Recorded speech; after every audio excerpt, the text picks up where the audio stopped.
রূপকথা লিখলো আফগানিস্তান, বাংলাদেশ আরও একবার করলো মোদের হতাশ। আমরা মনে হয় সারা জীবন বাঙালিরা হতাশই থেকে যাব, আমাদের কোনো উন্নতি হবে না।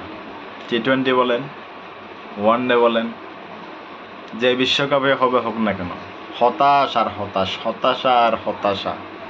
বাংলাদেশ সাপোর্ট মানে শুধু হতাশা।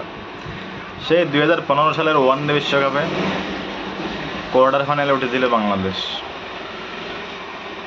আর কোনো সাফল্য বলতে কিচ্ছুই নেই বাংলাদেশের। শুধু আছে কি, এক নম্বর অলরাউন্ডার আছে, এক নম্বর ব্যাটসম্যান লিটন দাস, শান্ত রহমান, অমুক সমক সবাই আছে, কিন্তু কাজের কাজ দিন শেষে আমাদেরকে হতাশই হতে হয়। অথচ আফগানিস্তান তারা ওটা আসতেছে বেশি দিন হচ্ছে না, তারা ক্রিকেটটা খেলতেছে 2010 সালের পর থেকে। এর আগে তারা ক্রিকেট খেলতো না, খেললেও অতটা পরিচিতিও ছিল না তাদের। আন্তর্জাতিক ক্রিকেট শুরু করছে তারা 2009-10 সালের পর। এই অল্প দিনের ভিতরে তারা ওয়ানডে করতে বলেন, গত বছর অস্ট্রেলিয়াকে অলরেডি হারিয়ে দিয়েছিল ওয়ানডে বিশ্বকাপে।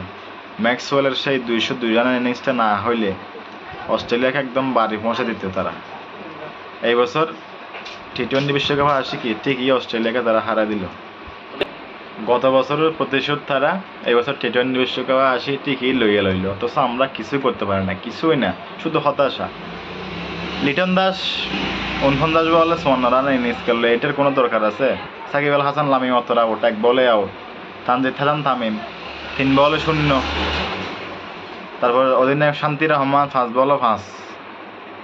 তারপর আর কে, মানে তাওহিদ হৃদয় 14 রান, মাহমুদুল্লাহ, রিশাদ হোসেন, তারপর তাসকিন মোস্তাফিজ, যারা আছেন, সৌম্য সরকার, জয়ের কথা বলতে তাদের মধ্যে কিচ্ছুই নেই। কবে যে আমরা খেলাটা শিখতে পারবো আল্লাহ মাহবুব জানে।